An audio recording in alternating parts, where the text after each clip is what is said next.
E-paper displays are very aesthetically pleasing, at least for me, and I love adding e-papers to different projects, whether it be a Ragnar, a Ponagachi, a simple Raspberry Pi projects, ESP32s, STM32s. You could put an e-paper display in arguably any microcontroller project, and it gives it a nice looking, simple, low power UI that beats a traditional display, especially when it comes to glare. Now, if you're new to this channel, hey, how's it going? I'm your pal Cal, and today we're going to be going over the new M5Stack Paper Color. Now, I literally just got this in the mail. I haven't even unboxed it yet. We're going to do that together.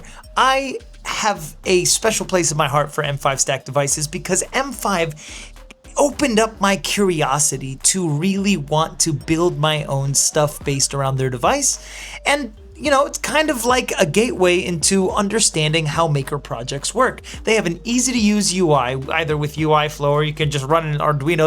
You have options, is what I'm trying to say. Let's get started. But before we do so, we have a shameless plug. This video is sponsored by MidwestGadgets and MidwestGadgets.org. MidwestGadgets have NFC tools that can really give you a nice upgrade when it comes to any NFC reader writer on your phone, any device that has NFC capabilities, but that's not even the coolest part. They recently released their Piglet war driver that we've showcased on this channel before, and it is one of the best war drivers that's plug and play, easy to get started, and just auto uploads to wdgwars.pl or wiggle.net. The worldwide war drive is coming up next month, and you can get started war driving over at MidwestGadgets.org. Alright, so we got our box here wrapped with the M5 packing tape. Let's cut it backwards. Pop this open. It's thunderstorming outside, so it is kind of burr and scary. Oh my god, this is a little bigger than I had anticipated. Is there any tape?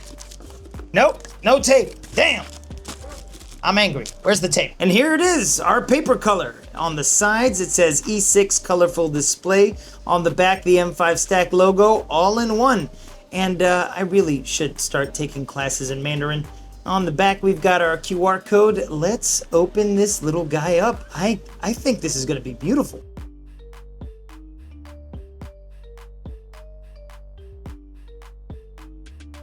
Oh my goodness.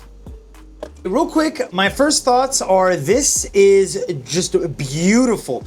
Yeah, like I know I can see the bezels, but it's flat and it feels better than a Kindle. I don't know how else to explain it. And the form factor is just a perfect tablet in your hand. I love this. I haven't turned it on yet. Let's go over some of the specs first. It's powered by an ESP32S3, which is a dual-core extensive processor with clock speeds of 240 megahertz, but it's also capable of Bluetooth and Wi-Fi. The ESP32S3 is one of the best microcontrollers to put in any IoT project or an IoT device because it simply just works and it's really effective. Okay, with all M5Stack devices, we've got a map on the back that tells us what's actually on the inside of this guy. We've got an SD card slot right here, which is nice because this thing has 16 megabytes of flash memory, which means we could put some pretty big and awesome custom firmware on the inside of this guy, and I'm really excited for that. A button for up, a button for down. We don't want to turn that on just yet. It seems like our on button is right here. Also, M5Stack recently changed everything, so to turn it on, we press it once. To turn it off, we press it twice. We've got a built-in speaker as well as a built-in microphone. That's also pretty cool.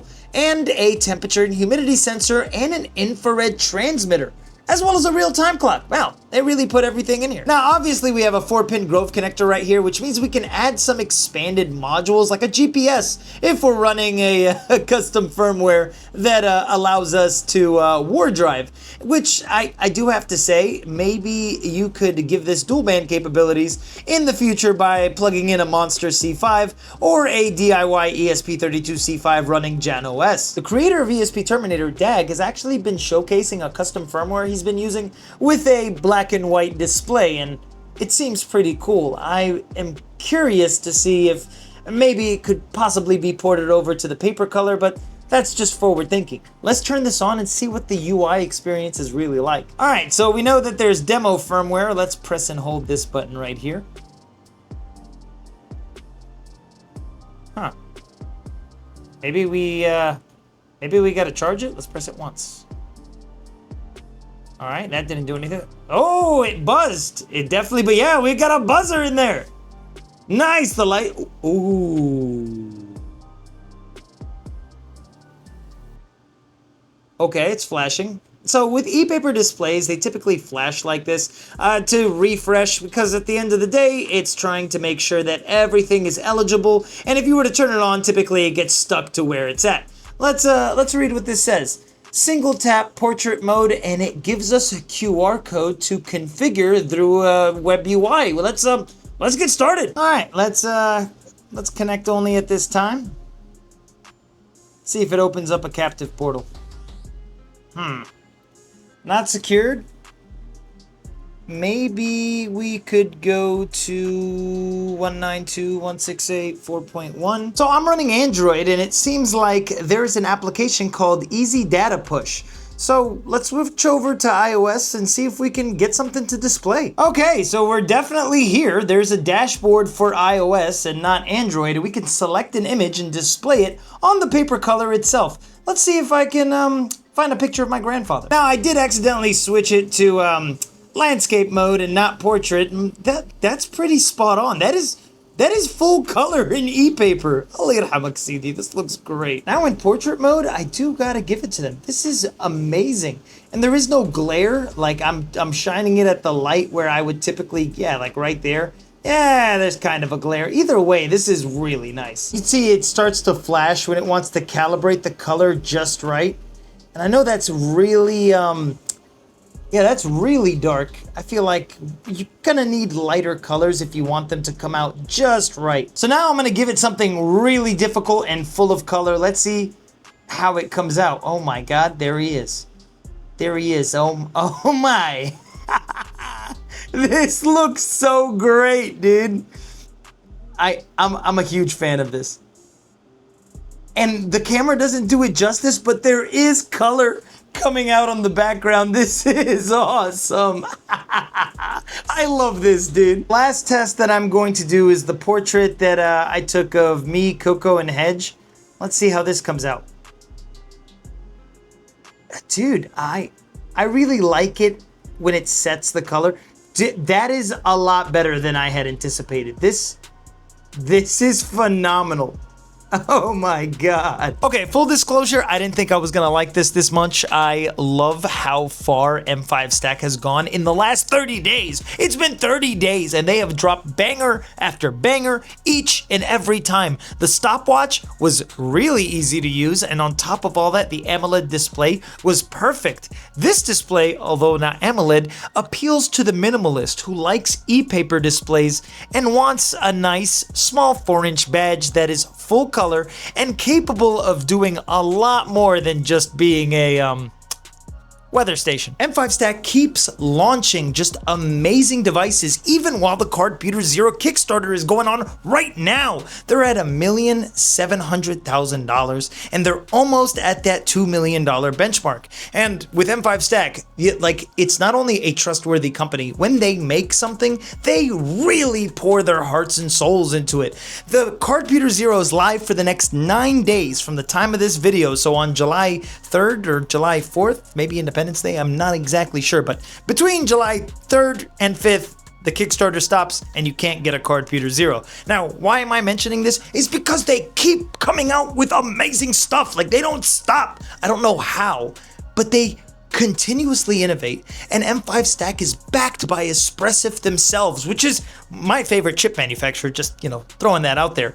But it means that their vision is shared across other maker communities as well, especially when it comes to the top dog here.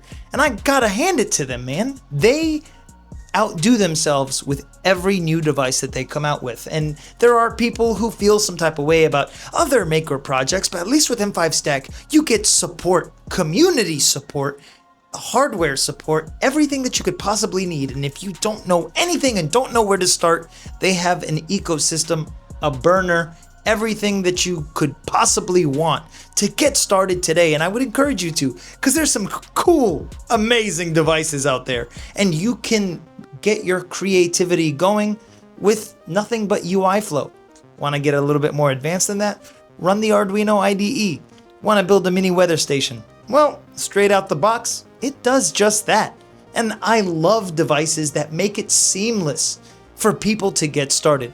I love your faces. I cannot tell you how much I love this device. If you're interested in snagging the Paper Color, well, bad news. From the time of this video, it's out of stock for the next week or two, I believe. I'm not exactly sure. I just know that every time M5Stack drops an e-paper anything, it goes out of stock. Their black and white e-paper tag badge has been out of stock since it launched. Every time I see it, I'm like, maybe I'm gonna grab that, and it disappears, and it just, I miss it every single time.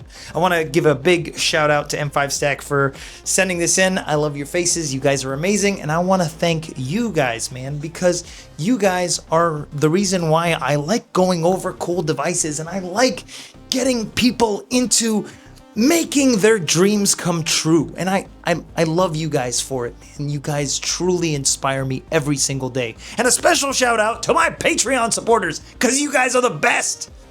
I love y'all. I'll see y'all later.